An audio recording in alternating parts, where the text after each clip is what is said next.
que virá posteriormente virá de uma nova forma. Perfeito, eu acho que não resta dúvida em relação às ponderações que foram feitas. E a Ana, nas suas colocações, ela mencionou uma tal de mediação ad hoc, né? Nós sabemos que a mediação ela ocorre obrigatoriamente de duas formas, ou é ad hoc ou é institucional. E aí é uma curiosidade da Camila mesmo, porque Camila não atua nessa área, né? Camila quer saber de vocês que atuam até com diversos chapéus em relação a uma mediação. Quando se trata de mediação que envolve conflitos sucessórios, vocês têm alguma preferência entre a institucional ou a ad hoc? Ou é indiferente? Eu preferiria, eu não sei o que a Ana acha, que o professor Joaquim falasse na perspectiva dele de advogado, quanto pessoa que contrata. Eu, enquanto mediadora, atuo tanto institucionalmente quanto de uma maneira privada e autônoma. Já atuei, inclusive, em processos que ele estava como advogado, que ele me indicou, a outra parte já me conhecia de palestras, de ouvir falar. Olha que interessante, achei muito legal isso. E aí, eu fui mediadora nesse caso. E já atuei por Câmara também. Então, por mim, a atuação, né, segue a mesma, eu não tenho essa preferência.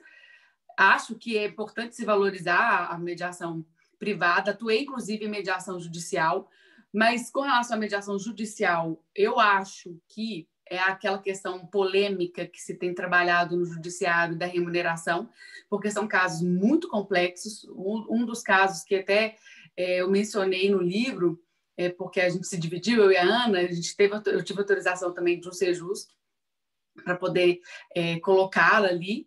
E aí eu penso, é um caso tão complexo, é um caso que tem tantas minúcias e que demanda tanto do mediador para ser um trabalho não remunerado, porque é um investimento de tempo, é um investimento de muito conhecimento.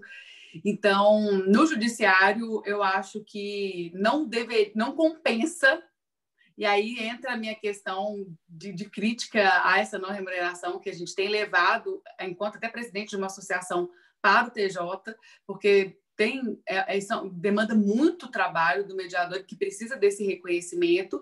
E a mediação privada costuma chegar para mim ou através de indicação de algum advogado que já conhece o meu trabalho, ou é muito difícil vir das partes mesmo, né? Mas normalmente elas procuram algum advogado, o advogado indica, e então para mim não tem tanta diferença da atuação institucional, sem ser justa, com a atuação privada. Eu por mim está tudo tanto fácil, assim. E você, professor Joaquim, na hora de contratar? Na verdade, eu sou obrigado a confessar que no que diz respeito ao direito sucessório em si, a mediação que a gente conseguiu fazer foi mais, como eu falei antes, a utilização de instrumentos de mediação para a solução de conflitos que chegaram até o escritório. Não cheguei a fazer a mediação ao pé da letra, não, até porque, me confesso, não me acho habilitado para tanto. Eu sou muito advogado para ser mediador.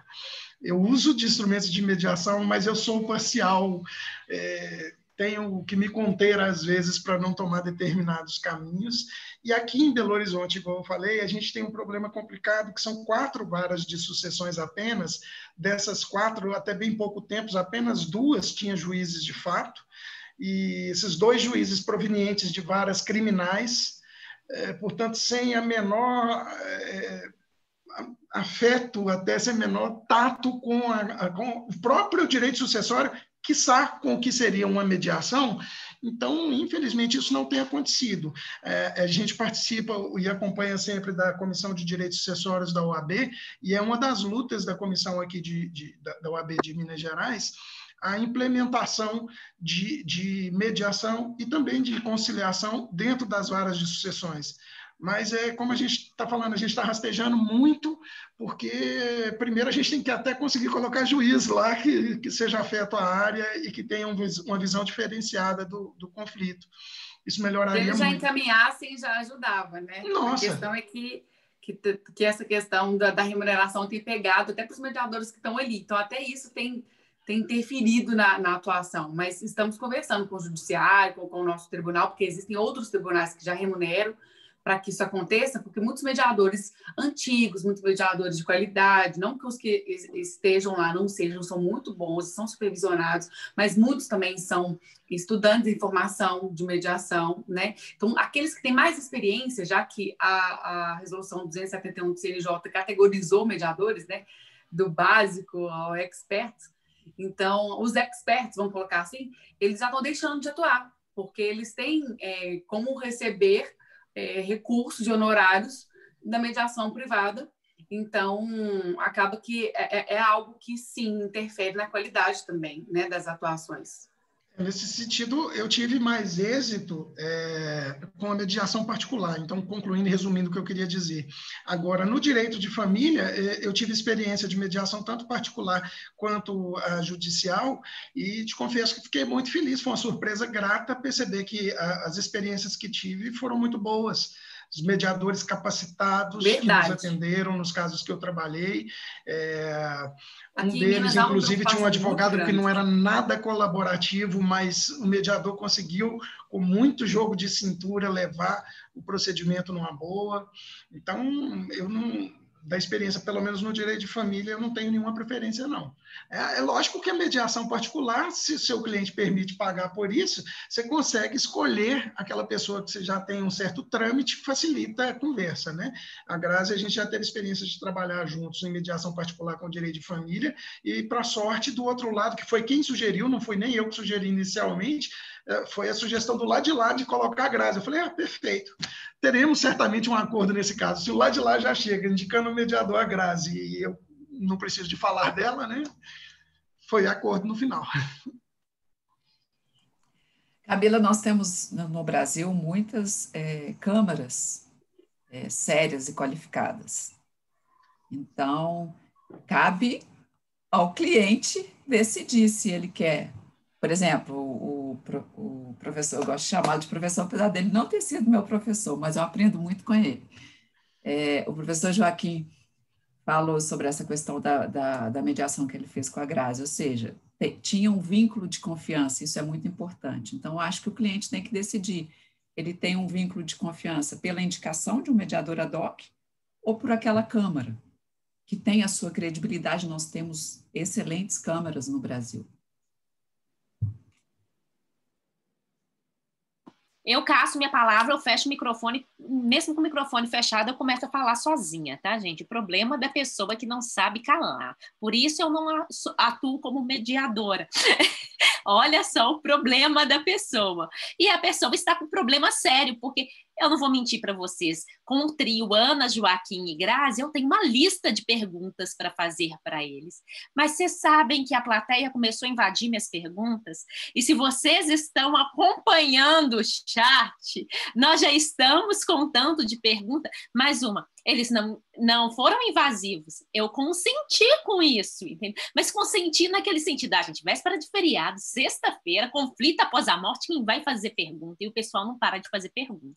Então, fazendo uma mediação aqui com o meu ego, de assim, o evento que está aqui há anos, Joaquim e a Grazi, com vocês, eu vou privilegiar vocês, tá? Porque senão nós não teremos tempo para conversa. Na verdade, a gente pode trazer a Ana, a Grazi e o Joaquim de novo, tá? E uma outra alternativa, uma outra solução para o conflito. Mas para quem está aqui atentamente, né, conosco, não ficar, alguns com certeza a gente vai ficar com gostinho de quero mais, porque diante do nosso time a gente não vai conseguir atender, né, as perguntas de todos, mas eu posso me comprometer, né, se for o caso, a gente traz evento número 2, ou então eu encaminho as perguntas para a Grazi, para a Ana e para o Joaquim e transmito para vocês, porque a gente tem o cadastro todo, nós vamos emitir o certificado. Então, também é uma outra alternativa, mas não posso demorar falando, mas não, porque não para de chegar pergunta. Então, uma pergunta que eu vou pela ordem, tá? Respeitando a cronologia de quem respeitou primeiro, eu acho que a questão da isonomia tem que utilizar os princípios da mediação, senão a Ana, a Grazi e o Joaquim puxam minha orelha. Qualquer matéria de direito sucessório pode ser mediado? Quem vem responder para a gente?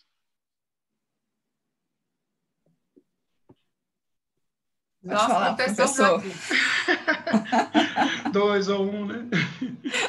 Eu acho que a mediação pode ser aplicada em qualquer lugar, Camila. De repente, o que não pode ser objeto de transação aquilo que foi mediado, mas isso é uma outra questão. Daí o mediador e os advogados, de forma colaborativa, podem pensar numa solução para tentar implementar aquilo que foi devidamente mediado. Assim penso. Acredito que a gente não possa transacionar sobre a legítima, né, professor? Mediar? Pode. Transacionar, aí já muda de figura, né? Porque assim, como é que você vai... Mas eu já trabalhei com casos em que, por exemplo, foi antes dele falecer, então eram de planejamento sucessório. Ele queria fazer uma doação em vida. E ele queria explicar para os filhos, para os outros filhos, o porquê que ele queria fazer aquela doação daquela parte da legítima para aquele filho. Tinha que ter o consentimento dos outros, né? Nesse sentido, ele queria que os outros... Então, a gente fez uma mediação para ele informar isso.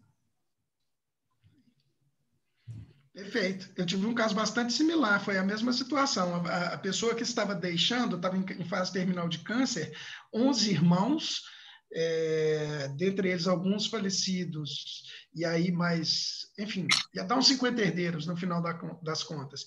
E ela queria fazer uma doação de forma completamente diferente do que prescrevia a legislação.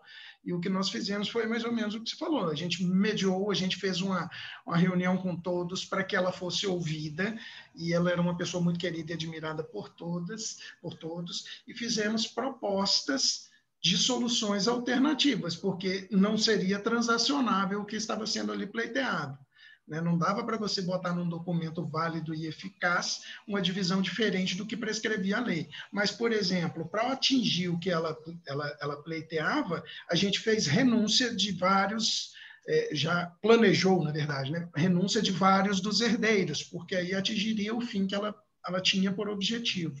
Então, eu acho que é como a Grazi falou um pouco para trás, o mediador, junto com um advogado que é colaborativo, se atinge, faz milagres.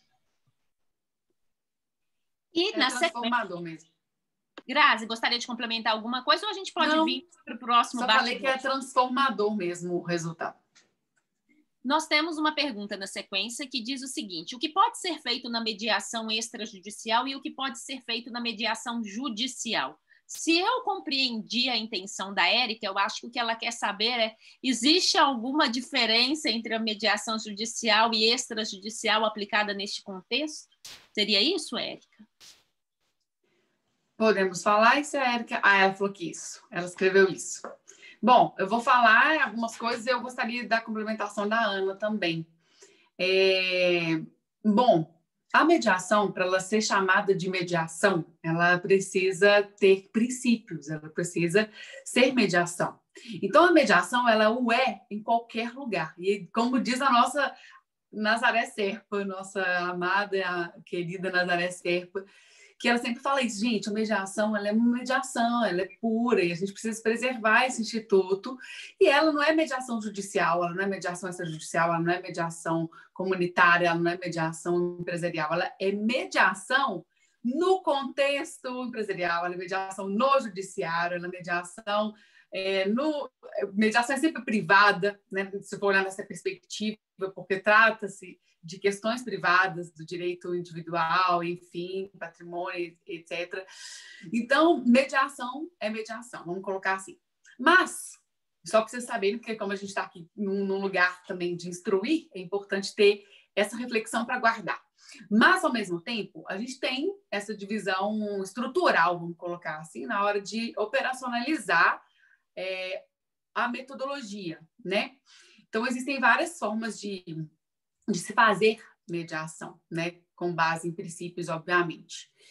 E na mediação judicial, algo que é muito importante é que a presença do advogado ela é obrigatória, vamos colocar assim, né? Embora não tenha necessidade do advogado, se for olhar no pré-processual, porque o pré-processual, o processo ainda não aconteceu, as pessoas têm essa oportunidade de levar o seu advogado ou não.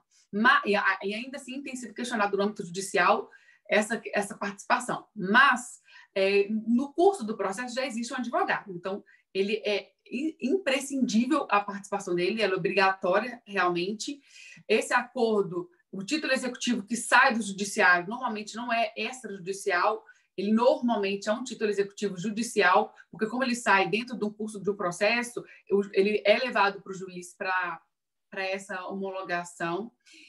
No âmbito privado, né, vamos colocar assim, o título executivo é extrajudicial, então o advogado, para poder trazer validade, ele precisa realmente levar a termo, né, levar isso ao juízo, e ao mesmo tempo tem essa questão do advogado, porque como disse a Ana e o professor, às vezes é uma questão de informação, de conversa, algo realmente mais dialogal do que processual, é uma lide muito mais sociológica do que jurídica, que dá para se resolver, às vezes, entre os irmãos, é mais uma questão de comunicação, que precisa ser alinhada, que precisa ser conversada. Eu tive casos assim, que as pessoas precisavam muito mais se alinhar e conversar e restabelecer os seus laços do que, de fato, seguir com uma demanda jurídica, né? Então, se fosse no ambiente judicial, tudo isso seria também visto de uma outra maneira, de uma outra forma, mas no âmbito privado tem essa prerrogativa, né, de não necessariamente ter um advogado e ter essa questão do título executivo ser extrajudicial, para que gere muito mais segurança para as partes, porque também prevalece a oralidade, né? Mas é muito mais segurança para as partes do que realmente uma segurança jurídica. Vamos colocar assim, o sentido que eu quero dizer, assim, porque é uma segurança jurídica você ter um título executivo extrajudicial, mas é no sentido de que é muito mais algo afetivo e emocional que pode ser levado para esse ambiente do que necessariamente só no judicial, que também leva isso também. Eu estou com medo até de ter levado um pouco de confusão. Comecei dizendo que a diferença para mim, pensando nessa questão do conflito sociológico, do conflito de sucessões, é que dentro do judiciário você tem essa necessidade de ter o advogado e essa questão do título executivo sair como um título judicial, que é diferente do contexto privado. Se a Ana puder me ajudar nesse sentido e trazer alguma complementação, eu agradeço. Assim, não vejo diferença do que pode ser levado de matéria, de discussão, não tem diferença. Até porque, se você vê, o professor já explicou bastante, né, sobre o que são os conflitos sucessórios. Então, a matéria que é levada tanto para o judicial quanto para o extrajudicial pode ser a mesma.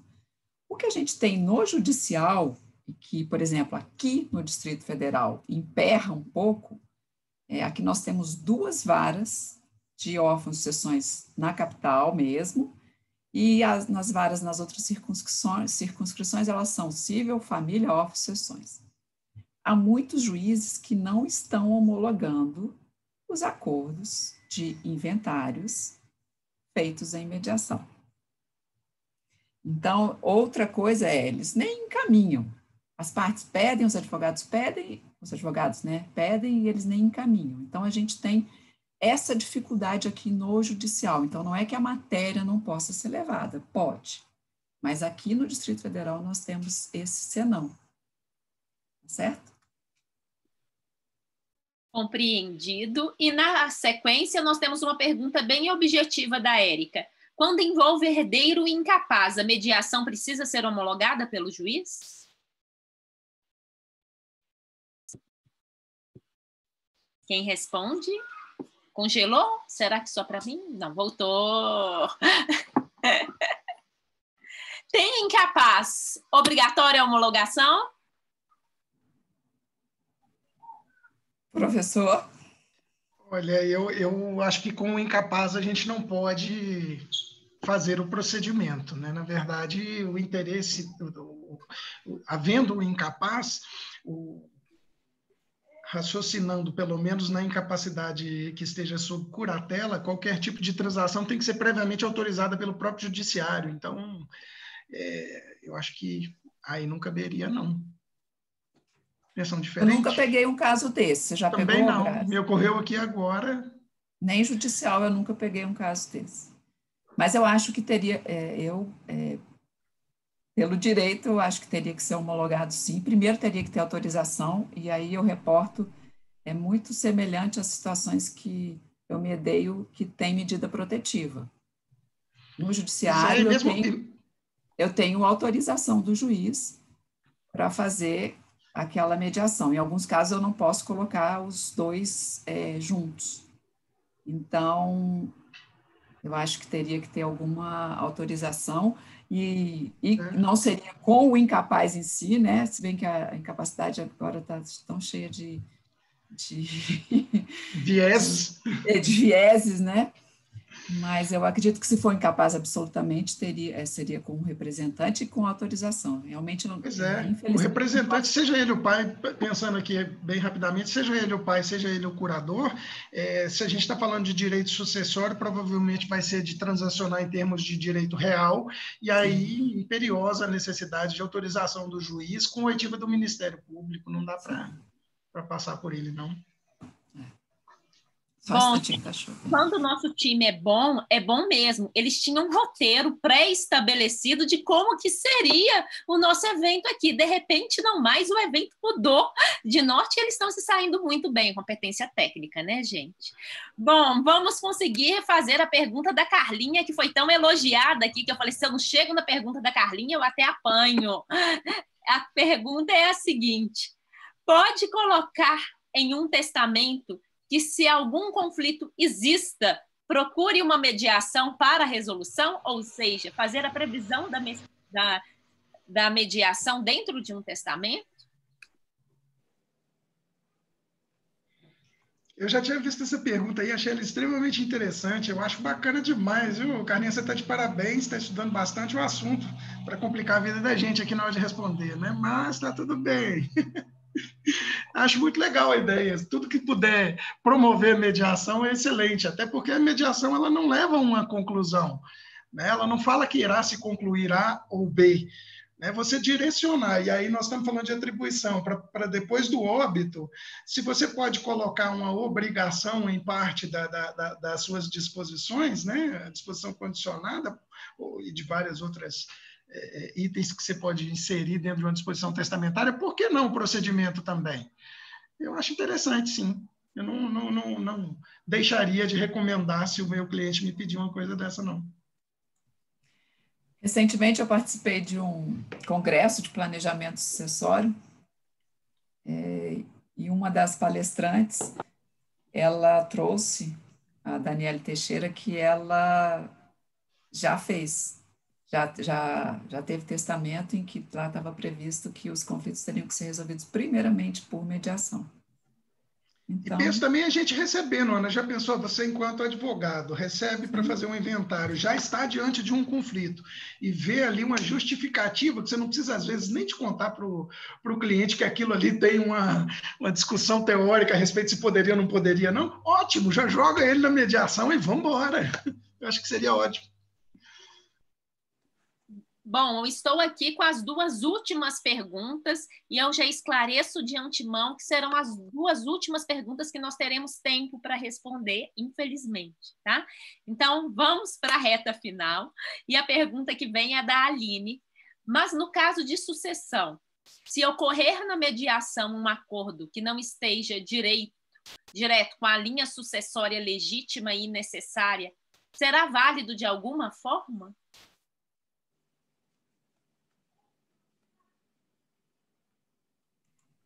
Pelo que eu entendi da questão, a Aline está querendo saber se é possível mediar sobre a linha sucessória, sobre a legítima.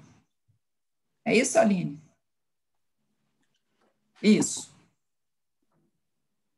O professor já tinha até falado antes, né, professor? É complicado. A própria lei veda, né, disposições sobre a legítima. O que o testador vai poder fazer é falar sobre a parte disponível. Sobre a parte da legítima, ele não tem nem como gravar de qualquer forma, de inalienabilidade ou de qualquer outra questão, porque ele está dispondo sobre o que não vai ser dele. Na lei de mediação fala, né, que você só pode mediar aquilo que é transacionável, né, que é direitos disponíveis. Então, desculpa, Grazi. E entra até esse exemplo, o exemplo que a Ana deu, que foi excelente, assim, sobre aquela questão da pessoa que queria conversar a respeito do que ela queria dispor ou não. Então, é algo que é muito da informação, da comunicação, e a mediação, ela oportuniza esse diálogo que abre o discurso das pessoas e, consequentemente, o caminho para a alteridade.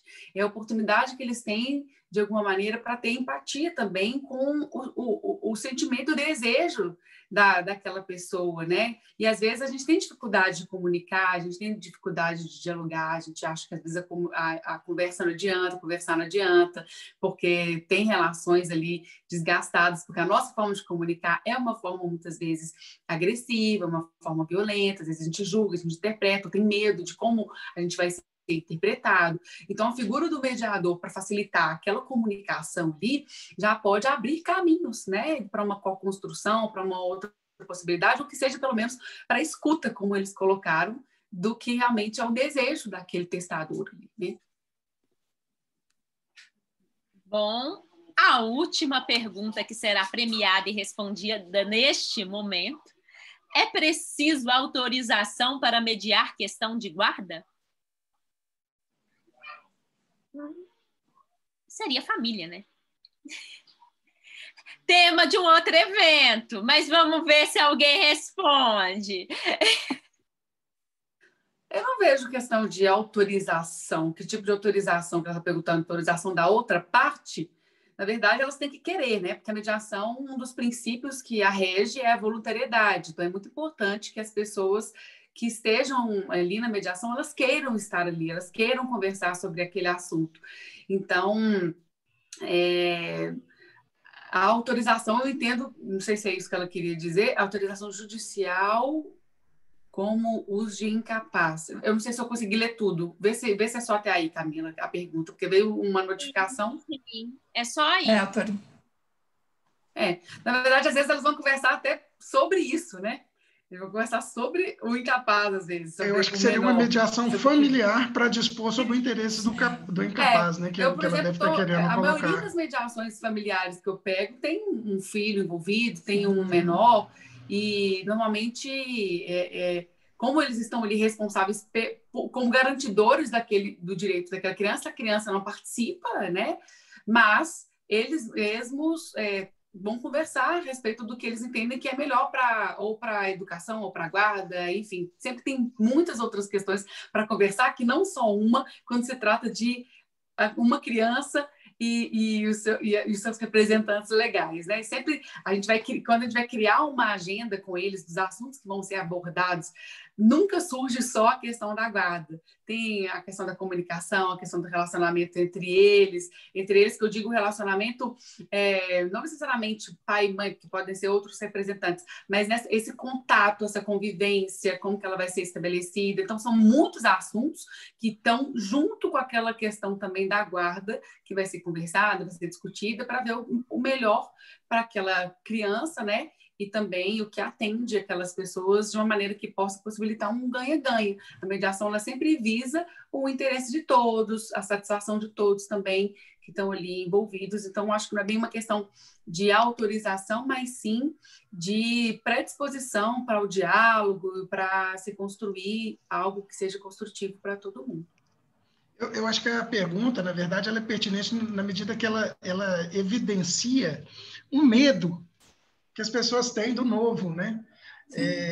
Eu acho que tem muita preocupação nos congressos e palestras que eu participo. Eu vejo muita pergunta, tipo, dá para fazer isso, dá para fazer aquilo. Parece que as pessoas estão com receio da mediação, né? Pô, só existe o poder judiciário e agora esse negócio de mediação, será que dá mesmo? Gente, a mediação veio para ajudar, foi para permitir as pessoas serem ouvidas, para ser mais um instrumento. Ela não quer excluir nenhuma das outras formas de solução de conflito, ela quer ser mais um instrumento de pacificação, de solução pacífica de conflito. Então, a gente não precisa de ter medo dela, ela não é obrigatória, o termo inicial diz isso, que a pessoa se submete àquilo ali voluntariamente. Então, ela é sempre benéfica no sentido de que ela pode terminar sem um resultado, seja de analisar para um lado ou para o outro. Então, ela é só uma oportunidade de colocar as partes para serem ouvidas e que pode ter o grande ganho de ter uma solução. de solucionar o problema, depois das partes estarem ali colocando seus problemas, terem sido ouvidas, às vezes elas solucionam naturalmente o problema.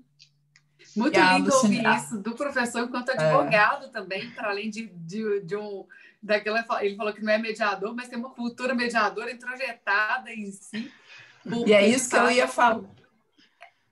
De fato é isso. Assim, que eu ia falar que Desculpa, Graça. Pode ir. Não, pode. Não, era fechando nesse sentido mesmo, porque aí eu te dou a palavra para você então, fazer esse fechamento, então, por favor. Que, na verdade, é a oportunidade de fazer o que ele diz, de dar voz às pessoas, porque nada melhor do que nós mesmos resolvemos um problema que é nosso. A gente, no fundo, sabe o que a gente quer, o que aquilo ali nos importa.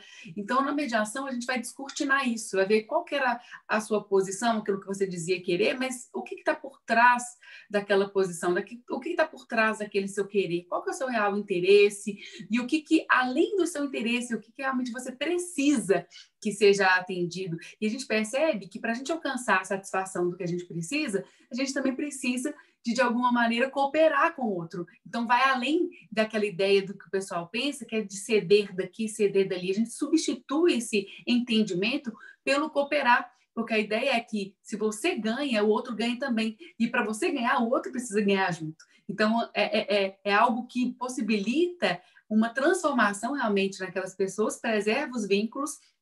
As pessoas não precisam sair dali melhores amigas, mas elas começam a entender que entender não significa concordar, mas que ajuda a respeitar e, consequentemente, gerar essa cooperação. O que eu acho muito importante é que as pessoas se capacitem, procurem informações. Por exemplo, o Joaquim, ele é um exemplo. Ele falou, eu não sou mediador, mas eu sou advogado. E ele entende das ferramentas. Então, por exemplo, se ele entrar numa mediação, ele vai saber como explorar um mediador para tentar chegar nisso que a Grazi falou, que é o quê? Que aquelas partes, o cliente dele, ele vai ajudar o cliente dele e o outro cliente e o outro advogado, porque se um dos advogados conhece sobre mediação, ele pode utilizar a mediação de uma outra forma, mas para isso tem que se capacitar, tem que estudar, e quem aqui tem interesse de ser mediador, tem que se capacitar, e é uma capacitação contínua, é um estudo permanente. Então, o que a gente precisa por exemplo, eu sou mediadora, falo e trabalho e estudo isso há tantos anos. Como é que eu vou chegar para o meu cunhado ou para a minha família e virar e falar assim, entra com um processo? Eu tenho que começar a fazer isso na minha casa. Eu antes da pandemia, eu andava muito de Uber. Eu entrava no Uber e começava a conversar com o motorista de Uber. Você conhece mediação? Você conhece... A nossa população não conhece sobre mediação. Conhece a famosa conciliação de juizados especiais. A mediação, os contextos de aplicação da mediação não se conhecem. E para quem é advogado, que não quer ser mediador, mas que quer oferecer essa cartela de serviços, como o professor tão bem trouxe, tem que conhecer, tem que saber o que é, como é que pode ser aplicado, onde pode ser aplicado, como faz para ser aplicado, porque senão vai aplicar de uma forma ineficaz, que não vai ter o fruto que a Grazi tão bem trouxe. Então, o importante é informações, é conhecimento. A mediação, para ela se expandir no nosso país, para ter a tal da segurança jurídica, que a Lucinéia está preocupada, é mudar o modelo mental, mudar o paradigma de que só existe o judiciário em questões de conflitos sucessórios, em questões familiares, que é a sua privacidade que está ali. São coisas, imagina no momento de mais dor, recentemente tem dois meses que eu perdi um cunhado, de repente, 47 anos, no momento de mais dor, você tem que lidar com partilha, você tem que lidar com situações tão pesadas de dividir entre os filhos aquilo, de tratar até do funeral. Então, vamos conhecer. A UNA está de parabéns por trazer um debate desse, por trazer essa possibilidade desse conhecimento para os seus alunos, porque é isso que vai fazer a diferença, é o conhecimento para que ele possa ser aplicado. Se deixar, eu também não paro de falar. Ana, quem está de parabéns é você, é a Grazi, é o professor Joaquim, né, que mesmo tendo tempo de vocês, numa sexta-feira, a Ana ainda se restabelecendo, vem aqui com tanta dedicação, com tanto carinho, e atenção com o público que está aqui presente nesse momento. E, sem dúvida nenhuma, a gente não conseguiu perceber o evento passar. Se vocês não ficaram atentos, tem 1 hora que nós estamos conversando. 1 hora não, 1 hora e meia, porque nós estávamos no cafezinho prévio, né, dos bastidores. O Joaquim, eu vi que está bebendo água aí, ou não sei o que é, no líquido nessa... Não vou julgar, né? Suponho que seja Por enquanto é água. Por enquanto é água. Mas vocês que estão aí falando direto, tem 1 hora e 30 que a gente está aqui. Eu confesso, eu não vi o tempo passar. Por que eu não vi o tempo passar? Porque é bom, né? Porque foi interativo, porque foi leve, porque foi produtivo. E eu agradeço muito, Grazi, Ana e Joaquim, por nós termos mudado o roteiro, né? Fiz isso não utilizando da mediação, fiz utilizando da arbitragem mesmo, que eu não perguntei vocês. E aí, vamos seguir o roteiro pré-estabelecido ou vamos pelo roteiro proposto? Mas eu quis, sim, privilegiar quem está aqui com a gente desse Brasil inteiro, né? Nós temos hoje o privilégio, nós temos alunos, sim, mas nós temos vários profissionais que já são graduados, porque o evento ele é feito dentro do bojo, né, da instituição, mas ele é aberto para quem tiver interesse e alcance. E não para de chegar aqui, gente. Parabenização para vocês, né? Gratidão pelos ensinamentos, vão colocar no meu TCC, gratidão pela partilha. Esses agradecimentos todos é de vocês. Então, sintam-se abraçados, né? Nós estamos distantes, mas bem pertinhos, né? Gratidão, Grazi, gratidão, Ana, gratidão, Joaquim, né? Muito obrigada mesmo por cada gesto de gentileza e de partilha de cada um de vocês. E quem puder, gente, fica a dica, tá? Ó, não combinei com eles, eles nem sabiam que eu estava com o livro na mão. Mas lógico, eu tenho com dedicatória da Grazi ainda. Dedicatória é minha, preciso compartilhar, não. Pessoal confidencial, tá? Mas quem puder, o nome do livro já passou aí no chat. Fique à vontade. Grazi, Ana, Joaquim, gostaria de falar alguma coisa para a gente encerrar? O livro, ele pode ser adquirido através da editora Del Rey, né? E ela entrega para todo o Brasil. Então, vocês fiquem à vontade de procurar lá. Quem quiser com dedicatório, eu falei isso ontem num post meu do Clarificar Conflitos, né? Que é meu perfil profissional, que às vezes eu posso também pegar em consignação e enviar, e a gente faz um combinado que sai o mesmo valor da editora, porque aí eu consigo fazer um pouco menor entre o correio, ou então consigo ver se eu consigo entrar em contato com o professor Joaquim, pelo menos é o que eu tenho aqui para oferecer, já que a Ana está em outra cidade, ou então com eles mesmos diretamente, enfim. Então tem como a gente fazer esse papel de pegar em consignação com a editora para enviar com o dedicatório, e tem como pedir direto para a editora também e ela entregar, tá bom? Camila, eu só quero agradecer a agradecer. amizade e a disponibilidade, viu? Muito obrigado. É recíproco, a amizade está à sua disposição, estou à disposição sempre que precisar. Obrigado a todo mundo que participou aí. E só a oportunidade de poder ver a Ana de novo, ainda que virtualmente, e a Grazi também, a gente está mais próximo, né, Grazi? Mas a Ana está difícil da gente se encontrar. Muitíssimo obrigado, foi muito bom. Eu também quero agradecer. Foi uma oportunidade muito boa e uma alegria muito grande mesmo poder falar e conversar aqui com vocês. Muito obrigada. Sintam-se todos abraçados. Gente, com dor no coração, tem live que dói o coração apertar aqui, gente. Essa é uma delas, mas com dor no coração e com sentimento de realização, né? Fiquem bem, fiquem em paz. Aproveite, quem puder aproveitar o feriadão com sua família e no cantinho mais reservado, né? E muita paz para cada família que está aqui nos assistindo. Tudo de bom para você, viu? Beijo grande. Tchau, tchau. Tá, obrigada. Tchau, Marcelo.